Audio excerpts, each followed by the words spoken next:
What is up, everybody? Welcome back. Today we're talking everything macros. We're breaking them down, why they're important, and how to make better choices on quality of your macros as well. Hope you enjoy. Let's get into it.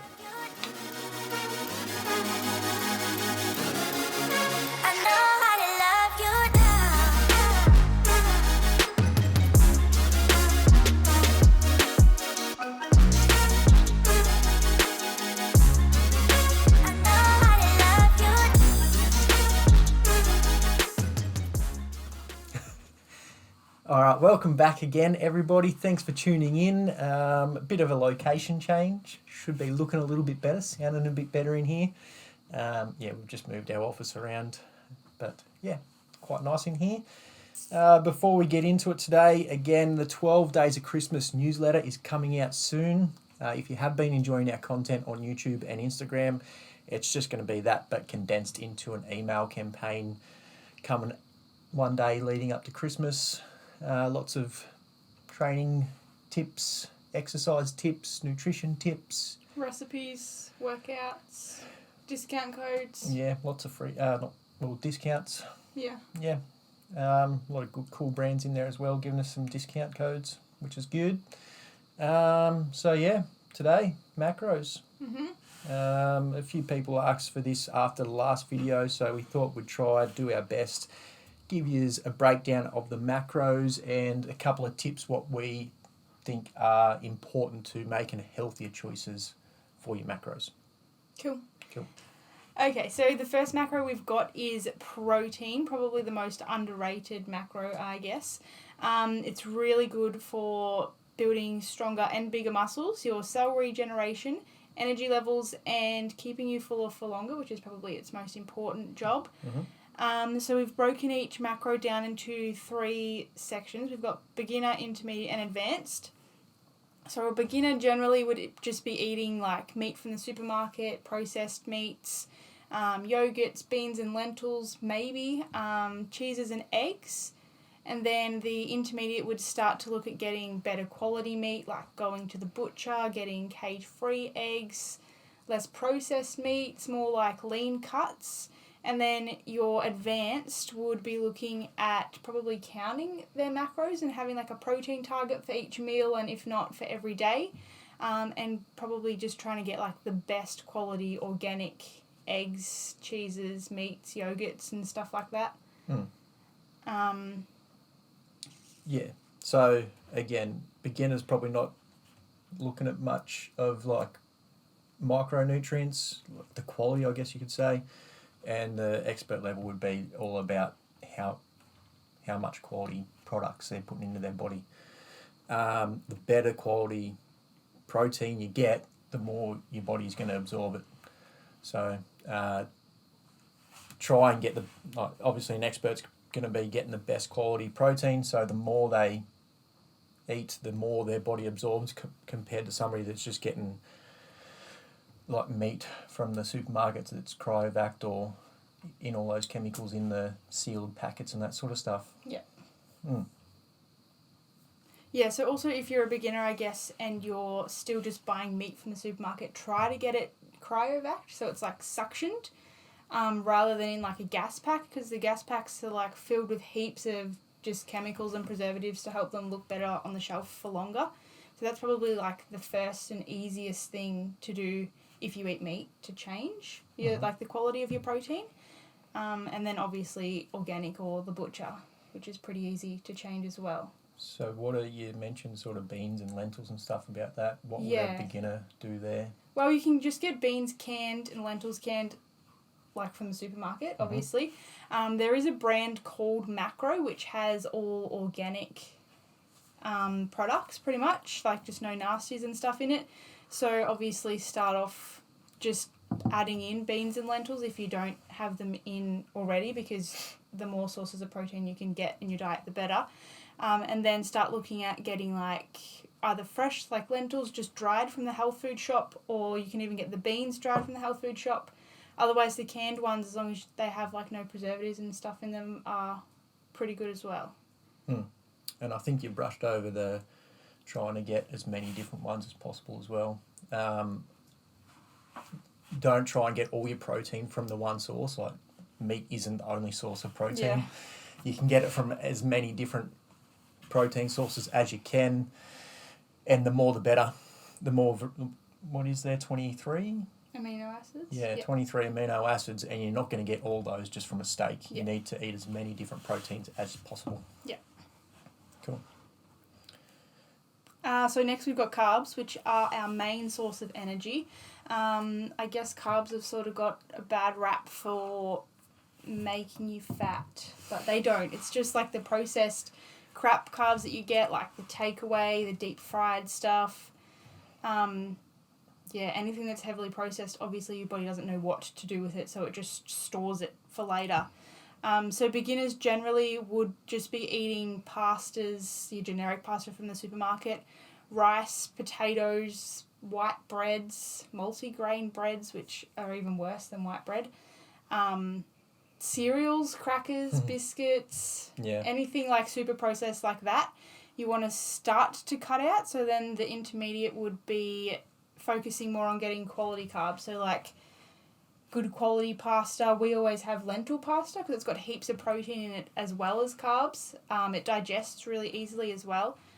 Starting to use more vegetables, I guess, as a carb instead of like the processed stuff.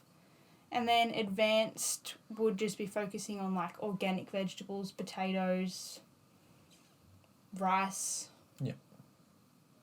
Yeah. And again, same as protein.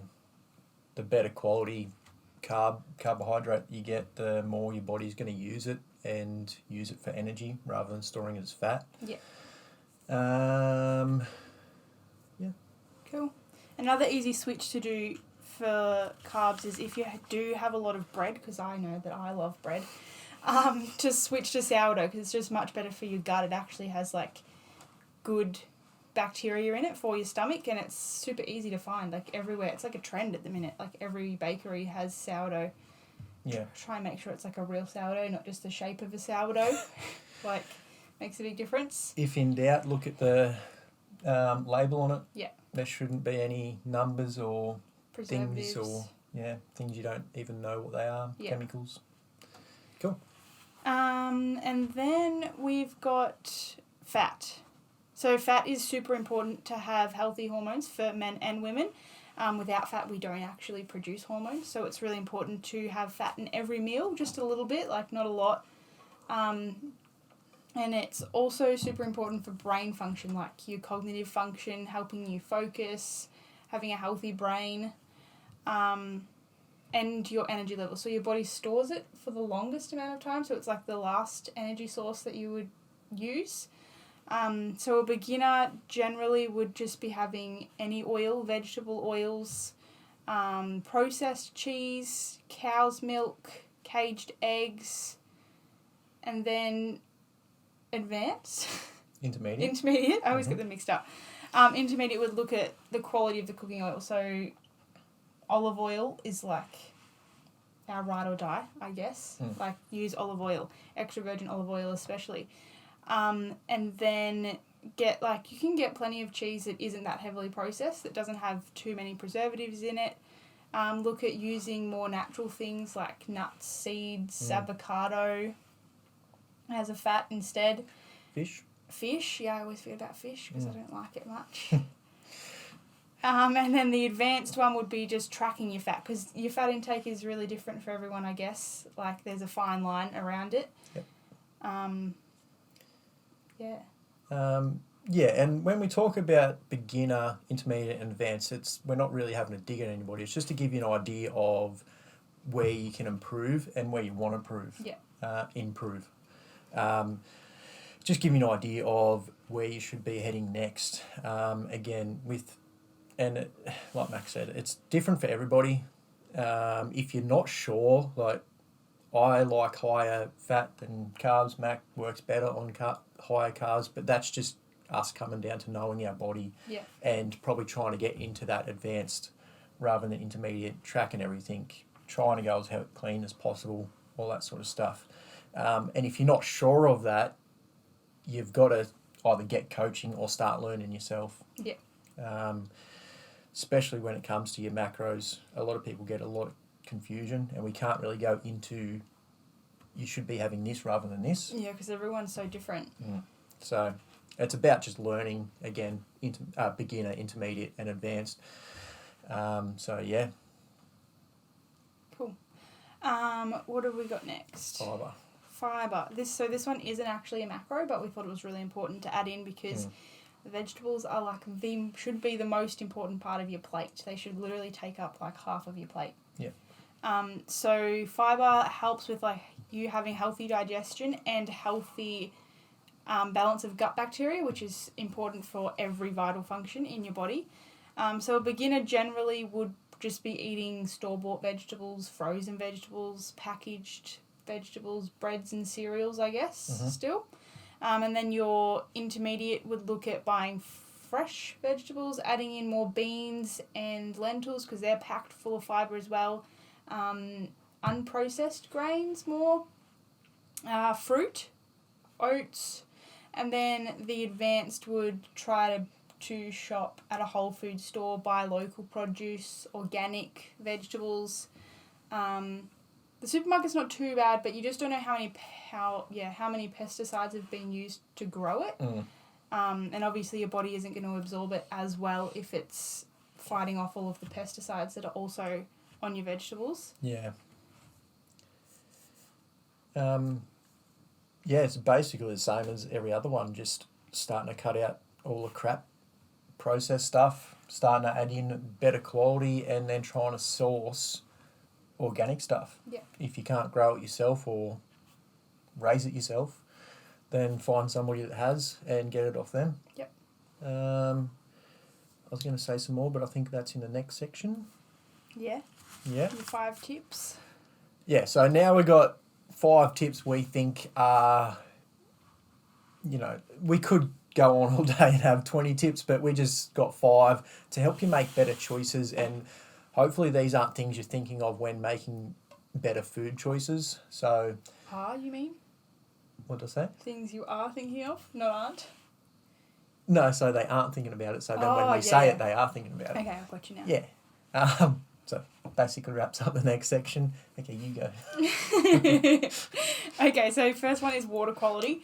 I feel like it's really overlooked because water just comes out of the tap, that's how you drink it out of the hose when you're a kid and you can buy it everywhere. But like a water filter is probably one of the best decisions we've ever made. Before having that, I think like you get like a weird taste in your mouth, and like everywhere you go water tastes different. And then after getting the filter, we've noticed how much better we feel drinking it, like how much better it tastes. We don't buy bottled water or anything like that. We always fill a water bottle and take it with us because like the water's sitting in the water bottle and the light's going through it, so it absorbs all of the crap that the plastic has in it, essentially. Yep. We did mention that in last week's, and we did have a question about somebody saying they feel like they drink so much and their body doesn't absorb it. So to help with that, again, filtered, there's no question there, but adding a little bit of salt into your water as well. If you find that you just don't feel like you're absorbing the water, just add a little bit of salt, and you want sea salts. Yes. Not iodized. Not iodized. Not iodized. So pink salt is like also a trend. Yeah. But you just want sea salt, just plain sea salt. The only ingredient should be sea salt with iodine. Like half a crack of a shaker probably. Yeah. You want it on that fine line of not being able to taste it, but putting it in there. Yeah. And again, as always, quality is everything. You don't want to get just table salt and put it in there. Yeah. It's going to be useless. Cool. Second?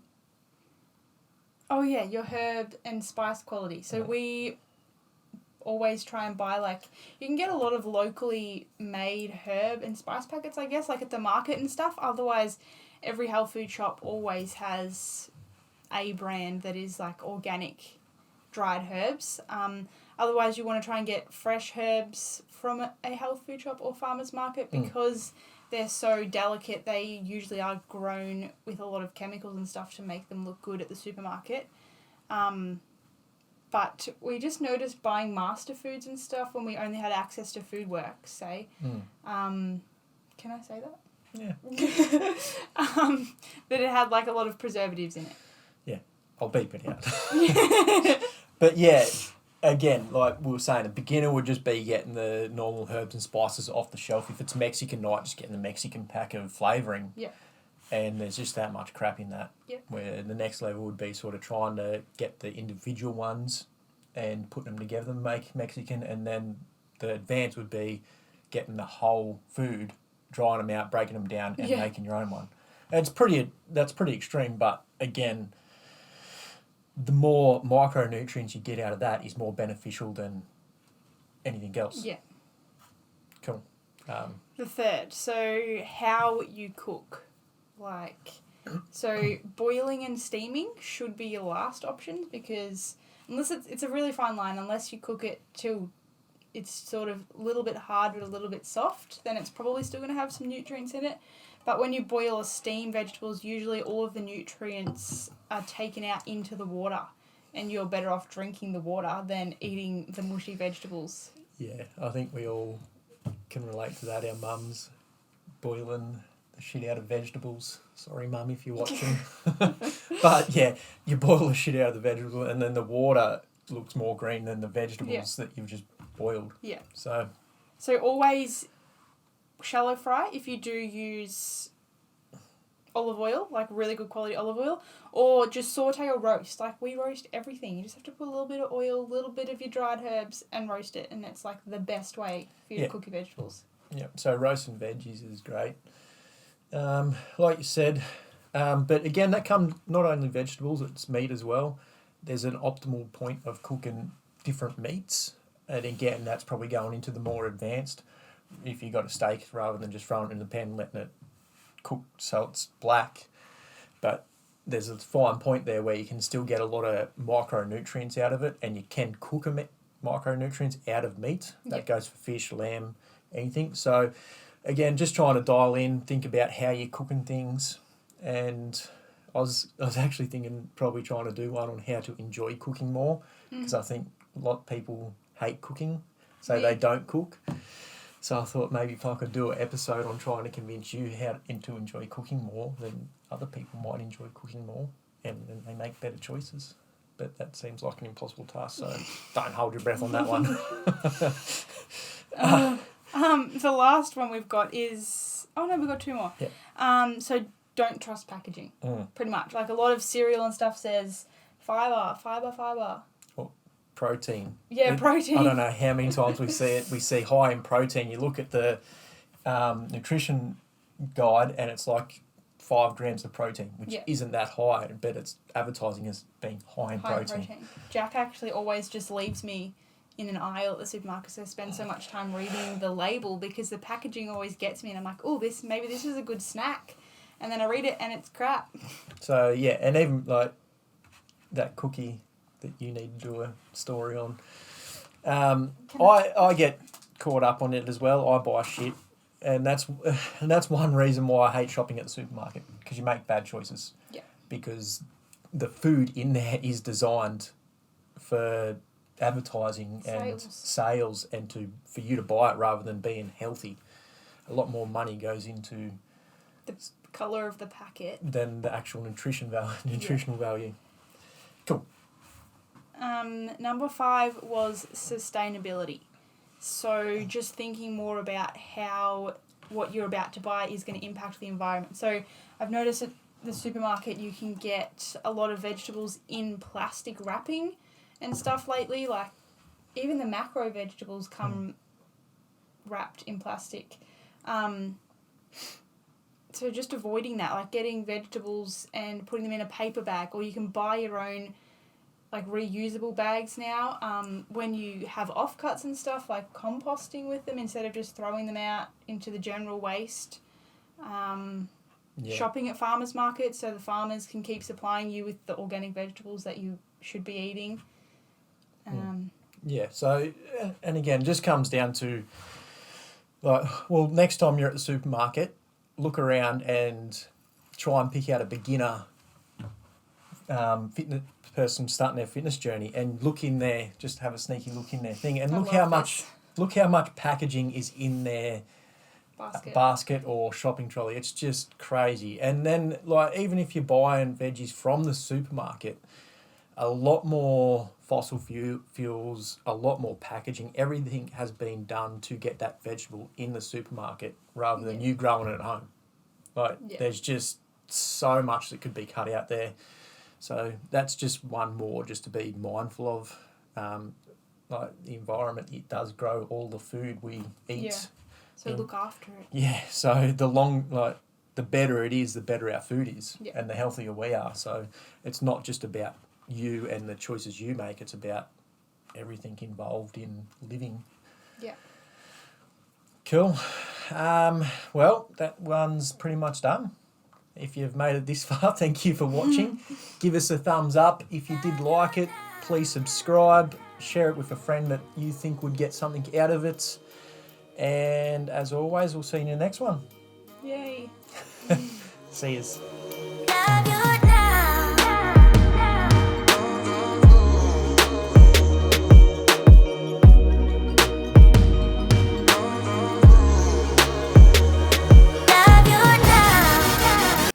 Have you ever wondered what's in our cups?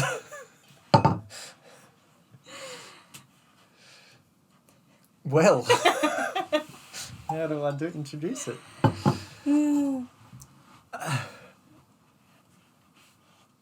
right. If you've been watching and you like it and you're wondering what we're drinking, go to our Instagram. No, screenshot the video, add it to your story on Instagram and say # what's in your cup, and we'll start a new segment of what's in our cup. Okay. How many people have to do it for us to start? 1. What? Come on, there's not going to be that many people here at the end. Okay. So if one person screenshot the video that you're watching, adds it to their story on Instagram, # what's in your cup, tag us both in your story so we see it, just one person, and we'll start that segment of what's in your cup, and we'll give you an idea of what's in our cup and why we have it in our cup. That'd be pretty cool. Mm-hmm. Yeah? Yep. Cool. Cool.